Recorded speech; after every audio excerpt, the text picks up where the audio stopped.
کا پہلا سوال ہے، ذیل میں دیے ہوئے عدد خط کی مدد سے ذیل کے فاصلے معلوم کیجیے۔ طلبہ ہم عدد خط سے پہلے واقف ہو چکے ہیں، آئیے دو نقاط کے درمیان کا فاصلہ ہم معلوم کریں۔ کس طرح سے معلوم کریں گے ذرا دیکھیے۔ پہلا سوال ہے ڈی آف بی کوما ای، یعنی فاصلہ بی اے۔ حل میں آپ دیکھ رہے ہیں کہ نقطہ بی کا محدد 2 ہے، شکل میں آپ کو دکھائی دیا، میں نے ریڈ کلر سے اسے ظاہر بھی کیا ہوں۔ اسی طرح نقطہ ای کا محدد جو ہے 5 ہے، دیکھیے۔ اس کے بعد ہم ان دونوں نقاط کے محدد کا موازنہ کریں گے، کون سا محدد کس محدد سے بڑا ہے۔ تو ہمیں اچھی طرح سے پتہ ہے 5 بڑا ہے 2 سے، اس لیے فاصلہ بی ای، طلبہ آپ کو اچھی طرح سے پتہ ہے کہ دو نقاط کا فاصلہ معلوم کرنے کے لیے ہم تفریق کا عمل کرتے ہیں، اس لیے 5 نفی 3، اس لیے فاصلہ بی ای برابر 2۔ 5 میں سے 3 تفریق کرے تو حاصل جواب 2 آتا ہے۔ آئیے مزید اور اس کی ایک مثال دیکھتے ہیں۔ مثال نمبر 2، فاصلہ جے ایچ۔ طلبہ سب سے پہلے ہمیں نقطہ جے کا محدد تلاش کرنا ہے، تو دیکھیے نقطہ جے کا محدد نفی 2 ہے، جو شکل میں نے ریڈ کلر سے ظاہر کیا ہو۔ اسی طرح اگلا ہے ایچ، نقطہ ایچ کا محدد ہمیں ملا نفی 1، جو شکل میں دکھائی دے رہا ہے۔ طلبہ اب یہاں پر دونوں نقاط منفی میں ہمیں ملے۔ آپ اچھی طرح سے جانتے ہیں کہ منفی میں 0 سے جو جتنا قریب ہوتا ہے وہ اتنا بڑا ہوتا ہے، اس لیے نفی 1 بڑا ہے نفی 2 سے۔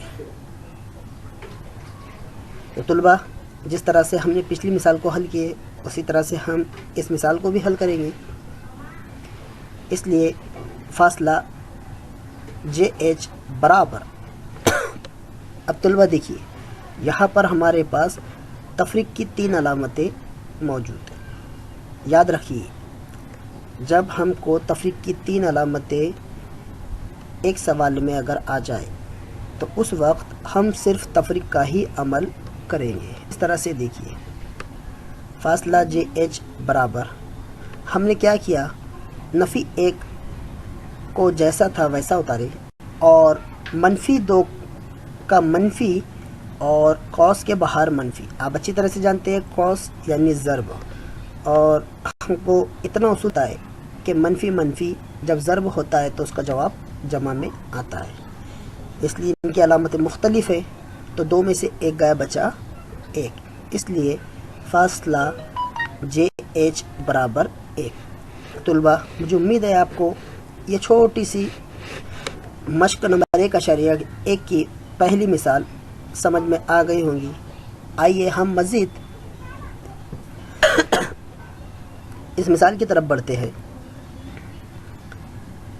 سوال نمبر 2 ہے کہ نقطہ اے کا محدد x اور نقطہ بی کا محدد y ہے، تو ذیل کے تعلق سے فاصلہ اے بی معلوم کیجیے۔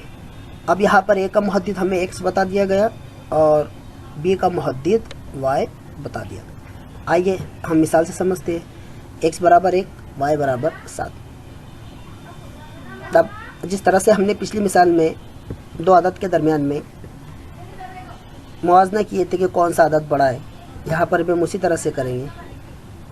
نقطہ اے کا محدد x برابر 1 اور نقطہ بی کا محدد y برابر 7۔ آئیے موازنہ کرتے ہیں، 7 بڑا ہے 1 سے، اس لیے فاصلہ اے بی ہمیں معلوم کرنا ہے۔ طلبہ یاد رکھیے قوس میں ایکس وائی نہیں لکھنا ہے، فاصلہ اے بی لکھنا ہے، تو اس لیے فاصلہ اے بی برابر 7 نفی 1۔ آپ اچھی طرح جانتے ہیں 7 میں سے 1 گیا بچا 6، اس لیے فاصلہ اے بی برابر 6 جواب ہمارا آیا۔ آئیے اور ایک مثال دیکھتے ہیں۔ مثال نمبر 2، اب x برابر 6، y برابر نفی کا 2۔ طلبہ پہلی مثال میں دونوں نقاط مثبت والے تھے،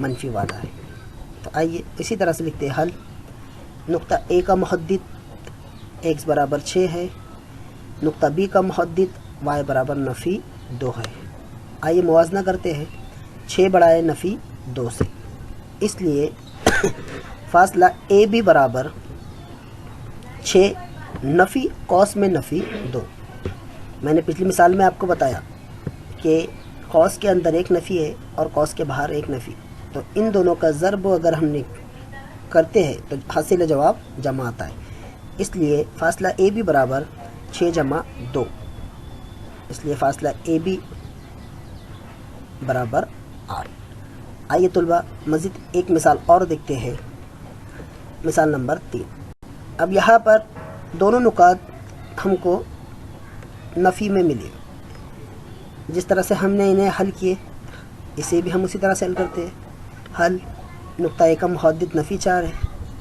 نقطہ بی کا محدد y برابر نفی 5 ہے. موازنہ کریں گے. نفی 4 بڑا ہے نفی 5 سے، آپ اچھی طرح سے جانتے ہیں نفی میں صفر سے جو جتنا قریب ہوتا ہے وہ اتنا بڑا ہوتا ہے. فاصلہ اے بی برابر نفی 4 نفی قوس میں نفی 5. پھر سے طلبہ یہاں پر 3 علامتیں ہمارے سامنے موجود ہیں، اس لیے ہم فاصلہ اے بی برابر نفی 4 جمع 5. علامتیں مختلف ہے اس لیے تفریق کا عمل ہوگا. اس لیے فاصلہ اے بی برابر 1. طلبہ اگر ہم تینوں مثالوں پر غور کریں تو ہمیں یہ پتہ چلتا ہے کہ نقاط